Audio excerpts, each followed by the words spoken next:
Hello everyone. I am Alice of KHR Arts and Cloud Orchid Publishing, and today we are going to talk about pantsers versus planners. Now, you may be asking yourselves, what exactly does that mean? To begin with, these are two terms that are really commonly talked about in the writing community, especially if you are frequently a part of the Twitterverse.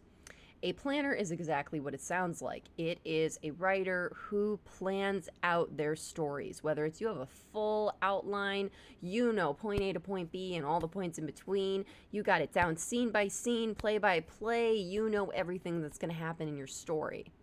Versus pantsers, and to be honest, I have no idea where that term came from.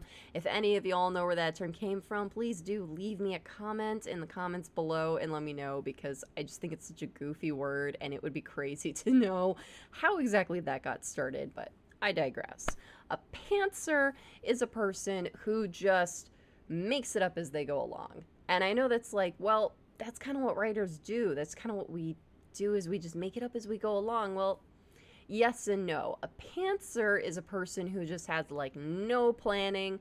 They have no idea where their story is going. They're just winging it. They're just making it up as they go along. Kind of like how in a video game, if you're in one of those games where whether it's in physical game or it's like on the game map, you have to keep progressing in order to see more of the area, like the fog, so to speak, the game fog that doesn't let you see areas outside of where you are, and you have to keep going in order to move past the fog and see more of the gameplay area or see more of the map.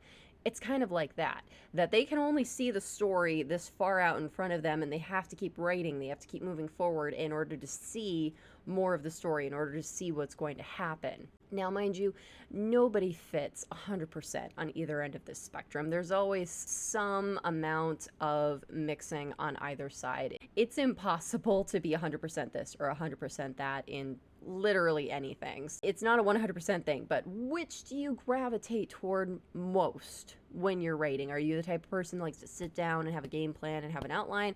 Or are you like, I'm just going to sit at my keyboard and whatever happens, happens, is kind of the vibe of what is it like when you sit down to write. So to begin with, though, that's what those two terms mean. Now, why is that important?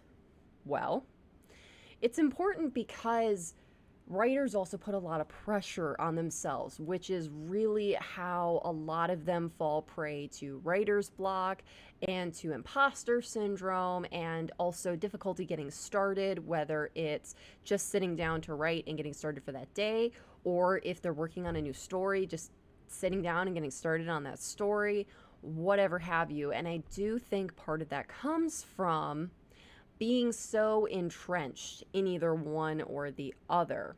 And that's one of the things that I found is really successful with my writing, is that if I had to say which one am I really kind of got to say I'm both.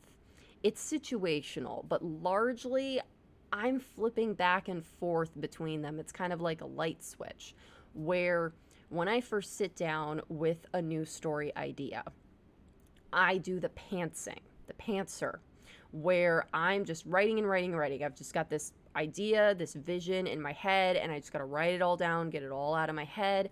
It probably doesn't make any sense. It's not in chronological order. I'm just getting it all on the page, and I'll worry about it later.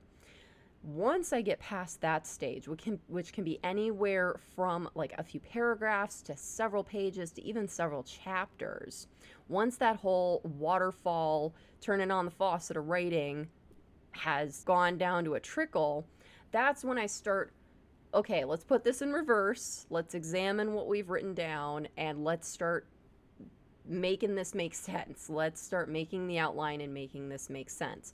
And that's not the editing part of the process. That's way, way, way far down the road. We don't even have a story yet. Editing is not on our horizon whatsoever. So that don't make that mistake. That's not what I'm talking about here. What I'm talking about is examining whether it's the few paragraphs I have, pages, chapters, whatever, and I start putting them in chronological order for the book. I start examining, okay, where is this story going? What are some plot arcs that need to happen in order to make this type of story make sense? what exactly is going on with these characters? What kind of character development do they need? Where are they going? What do they want in this story? All that kind of stuff. In that stage, that's where then I shift to planning mode and start kind of outlining it out. And yes, sometimes I can get very detailed in my planning where I'm like, this chapter, this is going to happen, in this chapter, that's going to happen, and da da da da, all the way down. But most of the time, it's a little bit more loosey-goosey than that, in that I'm just trying to untangle this big yarn ball of mess that I've made and straighten it out and put it in chronological order and be like, okay, in order for them to get from here to here, this has to happen. And then for them to get from here to here, this has to happen in between. Okay, this isn't really going to make sense. Let's figure that out. All that kind of jazz. For me, it's a matter of flipping back and forth between those two modes of writing. And I always suggest, whenever I have been a part of writing workshops where we're workshopping other people's works and people start talking about that they're getting stuck or their story isn't making sense, they don't know what to do with it, whatever, I tell them, flip the script. If you're a pantser, sit down and try out being a planner. If you're a planner, sit down and try being a pantser. Now, I know what y'all are thinking, but that goes against everything that I know, and that's not who I am. That's the point. It's that idea of, if you keep doing the same thing over and over again and keep getting the same results and expecting something different, that's insanity. Is if you are staring down the barrel of your story and you are having some major writer's block, or you just don't know what to do with your story, or you just feel so uninspired, flip the script and see what happens. It's not going to feel good at first. It's going to feel very weird and stilted, and it's not going to come naturally. No matter which side you're flipping to, it's going to feel weird.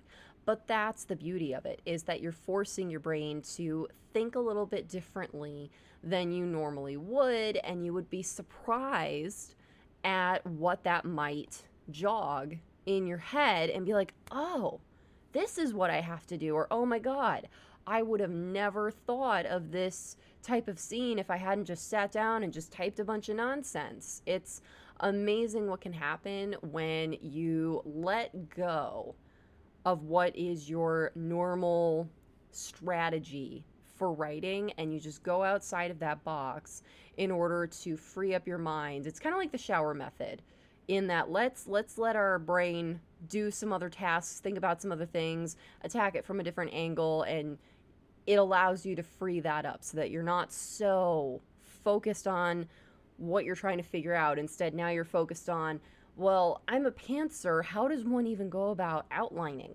How do I even plan this out? I don't know. And you start researching better ways to outline your book. You start thinking about, well, now that I think about it, this scene isn't supposed to go here. This isn't very chronological. This doesn't really make any sense. Or if you're a planner and you're sitting down, you're like, all right, I'm gonna try to do pantsing. I'm just gonna free write. I'm just gonna sit here and I'm gonna think about my characters and just be like, okay, we're just gonna have a scene where there's just they're here and they're doing this and that the other. Okay, we're just gonna start typing and see what happens, and you would be surprised what total out of left field stuff can grow. And I know this sounds like a very oversimplified solution.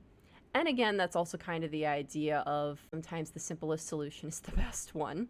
However, this really stems from my education at Columbia College Chicago, in that in our classes every day, we were introduced to a lot of different strategies in order to create new ideas. And I've talked about these in some of my other videos, such as the man attacks man, or take a place, or what if and then oh there's a whole list of different writing ideas, different starters, different styles that we had to try out, whether we liked it or not.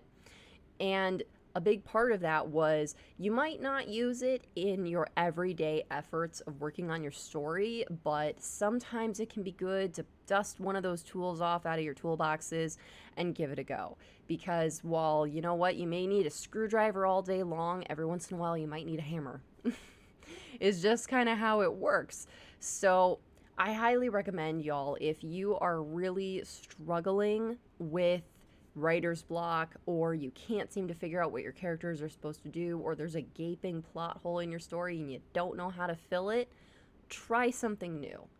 Try flipping that script and see what happens. Worst case scenario, you sit there and you stare at your computer screen, which you probably would have ended up doing anyway if you just sat there hitting your head against your keyboard trying to overcome that writer's block, trying to force your brain to come up with that solution. So I hope y'all have found this video to be helpful. If you liked it, please give it a like, and if you're new, be sure to subscribe. All right, y'all, thank you so very much for watching. Take care. Bye-bye.